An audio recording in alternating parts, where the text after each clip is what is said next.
I also privileged to introduce you to Alan, Kevin and Carys from Night of the Bloodmoon. Thanks for joining us. Congratulations to you all. Congratulations, welcome to Fusion London. So I guess it's kind of, I hope it's right to describe it as a tongue-in-cheek horror film. And I know, Kevin, I've met Alan before with another film, but this is something new. Lots of exciting stuff to talk about. And who would like to give me the synopsis of the film? Well, yeah, sorry. Well, we've never done anything horror. We've done a few suspense and thriller and supernatural type things in the past, but we wanted to do something very gritty, very 80s horror, traditional special effects. Bit John Carpenter-ish. Very John Carpenter-ish, the music is based on pretty much anything that you've done, The Thing, Escape from New York and various other things. Halloween, anything like that. So it's we pay homage in that department to a certain extent. Very low budget, impact nil budget, and all our actors, some of them are theatrical actors, they've done a bit on stage like Carys, but 90% of them have never acted before. So it was a big learning curve for us all. It was filmed entirely in the dark, which of course, Steve, it's always tough filming in the dark. And like I said, it's very gritty. It's 75 minutes of a werewolf with escape from a cage. Coincidentally, on the same night as a bunch of youngsters break into a Victorian manor house, the grounds of Victorian manor house, and of course they just get wiped out one by one. In a nutshell, that's what it's all about. No spoilers there. Thank goodness I haven't seen it. Or I have seen it, sorry. Okay, so Alan, I know, Carys, you're a new actress to this film. Yes, you come to Alan? Yeah, I'm the director of photography, although I do have a very brief part at the beginning, which is blink and you miss me because it's the back of my head, which is my best side. So they did pick the best side for that one. So DOPing at night time, so you've got all that challenge, and in the winter, I think it was a winter. Yeah, it was because you delivered one in winter time. It was the end of October. It was. Weather wasn't entirely favourable either. What, in Wales? No, sure. Yeah, funny enough. It was Caribbean. We don't certainly don't make things easy for ourselves. So yeah, it's a bit of a challenge, especially sort of when you've only got sort of certain times because it gets, the temperature drops to sort of ridiculous levels, and obviously we've got some of our actors for continuity have to wear very light tops, or they're already starting to be, depending on where we are in the filming, if they're dripping in blood, so they're getting cold. So we had a very short window of which to get sort of key scenes in. So yeah, it was rather intense. Carys, so you're kind of new in terms of no acting experience at all. You got dragged. I mean, you got brought into this film. Yes, yeah. I've acted with an amateur dramatic society, so I've been on stage a handful of times, but I've never done anything film related before. So this was a brand new experience for me. I didn't know what to expect in terms of how it compares to sort of theatre acting. But you loved it, didn't you? It was amazing. One of the best experiences so far. Standing around, even in the cold, because this is the thing I've talked about endlessly with other filmmakers. Most people don't realise most of it, probably 90-95% of the time, you're actually standing around, aren't you? Because you've got to go and set up the shot and get things just right. But so it's despite the cold, middle of the night, standing around, you're okay, and you still loved it. You kind of embrace that. It was all part of it, especially with this type of film. So when you've done, I know theatre acting is obviously radically different to this because obviously it's real and it's live and it's all. Yeah, you just get on with it. So what in particular has now made you think? Because I would have thought if you've done theatre and done this, you've gone okay, it's great, I enjoyed it, but not giving it too much thought. But have you kind of turned a corner doing this film, or has it opened your eyes to something you really want to do? Kind of opened my eyes and made me think or realise how sort of hard and how much work goes on within the film industry. Yeah. Because, as I said, being part of an amateur dramatic society, it's all done live. It's intense rehearsing and different things. But the filming, being an actress, you've probably got one of the easier jobs compared to these guys. I'm going to say that. Yeah, I do feel for these. Let's not argue. But I'm keen to learn more about it. Okay, so you got the bug. I know we spoke yesterday. Yeah. So now, Kevin, you wrote this, didn't you? You wrote the screenplay. I co-wrote it with a guy called Sick and Twisted Mind that you. yeah. Well, no, all our creative types it's kind of comical as well, so we should point that out. Yeah. The the great thing about this particular film, Lee, like I said, Lee came up with the idea, and I helped him write it. Lee was with us because he was long-term unemployed. He was put on work placement with us with the Department of Work and Pensions. And he was very quiet, he was very low on confidence. And it took quite a few months to actually get him to come out with Shell and say, what do you like? He said, well, I love writing horror. I said, right. I said, well, let's write something, and if it's good enough, we'll have a go at filming it.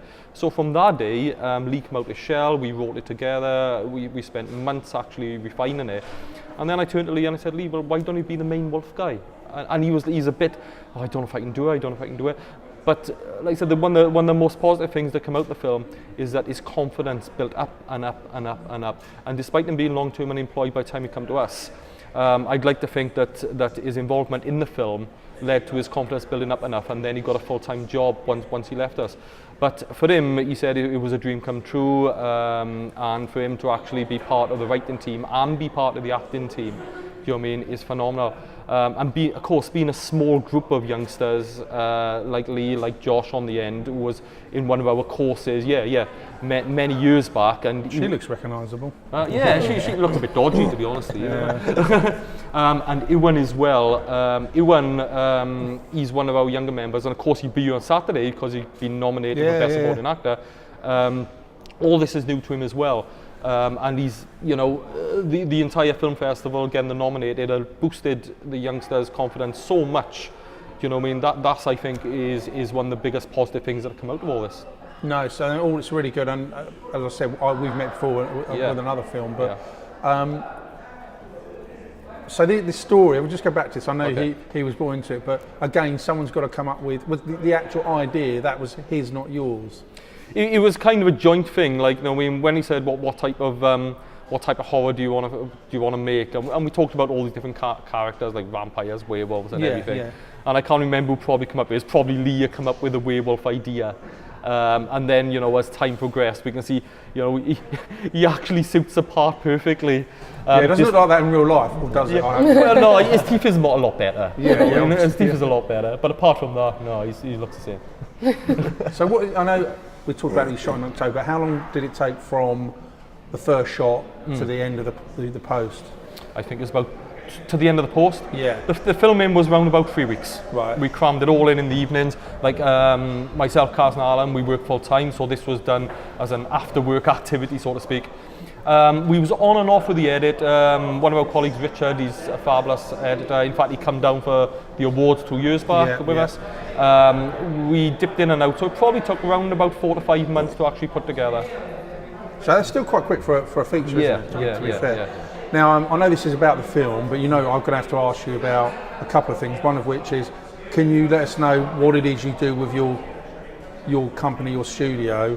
Because I know where you are in Wales is quite a deprived area, and of course this is a really, not just this film, but this is quite a success story where you are now and what's happened, and also the Stephen King connection, which for those that don't know is you can find out all about it over the internet. It's an incredible story, but we need to talk about these two things, I think. Okay. The Film Academy, Al? Right, so we were very lucky to be backed by BBC Children in Need. They've supported the Academy now for 3 years, so we've got a 3-year project going. We've done about a year and a half, we're just sort of halfway through now at the moment. And basically they fund the Academy completely, so there's no entry fees. Students aged between sort of 7 and 17? 17, 18, around there, can come along. They've got a choice of 3 days a week, they can come along and they learn all about filmmaking, but there's no sort of theory as such. It's all hands-on, it's all practical. They get to use our professional equipment all the way across the board, so there's no kind of worries about them. They get in there, and they split into 3 groups. They work on script writing, they work on camera work, they do acting as well, and they move around, so they get to experience everything, and they can basically find their niche of sort of what appeals to them. Some want to be actors, some may want to be camera people, some may want to be directors. So we get them in, they get to have a feel for everything, and then we see where their strengths are and where they want to go, and we develop that. And it's a fantastic tool, especially for those who perhaps education's not entirely for them, they just don't fit into the system. This purely hands-on, it's creative, they can just sort of, their imagination can run wild. And it's just phenomenal to watch. We see their confidence grow, they come in very shy, very quiet, and within a couple of weeks they are there with the clapperboard, they are directing people, you know, they are behind the cameras taking responsibility for the equipment, and it's just a phenomenal learning tool. And the skills they learn are all kind of transferable then into sort of the world of work when, as they get older, things like time management, team building skills, all of that stuff can be transferable. And already we're seeing, I mean, we're only a year and a bit in, and the results and the stories that are coming out of it, it's just superb. And even Jay, who's in the actual film right in the middle there, he's our acting tutor.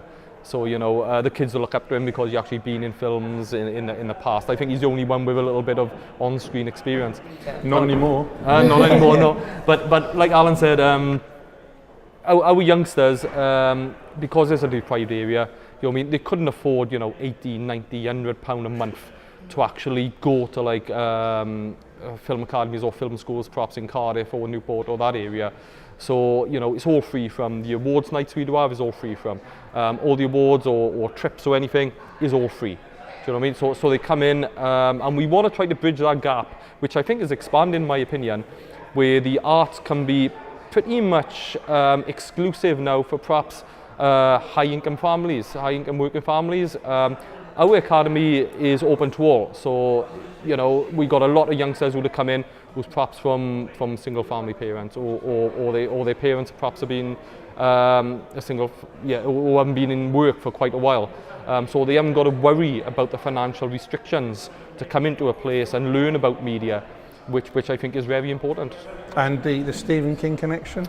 Stephen King connection, well, it's an unbelievable story, but it's true. Yeah, it's our older participants, you know, we got a couple of 15, 16, 17-year-olds. We wanted to give them something to really get their teeth into. I heard about the Dollar Babies website a while back, and we looked at it quite recently. And of course, we found a lovely little film on the website. We didn't know if we could get a contract. We sent off all the details, you know, told Stephen King's people who we were, what we'd done. We are non-for-profit. They said it really takes about 6 weeks to come back, but in 24 hours we had the contracts back. He charged us $1. Which means he must have looked at it, because to get it back, he has to have looked at it. He must have looked at it, yeah. But we was in contact with his secretary. So not only is it going to be a learning tool for the youngsters, so, you know, the script, the screenplay, the acting, the camera work, each one is a learning tool, and we're showing exactly how we do it and then get them to work on it. We also got them involved in the entire process, and of course Carys is one of the actors in it. Wow, so no pressure, but it's a Stephen King a novella. Yeah. You've now got to turn into a script and then be shot, and he's got to see this, hasn't he? Yeah. So this is, with the best will in the world, this is going to be another level, because actually the pressure's kind of on, isn't it? It's always on when you're making a film, but now at the back of your mind you're thinking, shit, it's a Stephen King. I mean, this is got. But I'm sure it'll be brilliant. Yeah, well, fingers crossed. but the press attention we got was phenomenal. It started off, we had a contact in the BBC, and they put it on BBC Online. And in space for a week, we was doing interviews. It was literally like that, wasn't it? It was Canadian radio, TV, New Zealand. George Takei, being a big Star Trek fan, I thought we topped out there with George Takei putting it on his website. No. Yeah, and being a full-blown Trekkie, I was like, wow, that's the best. But as well as the local press, you know, one of the last interviews that we done was for the Russian newspaper.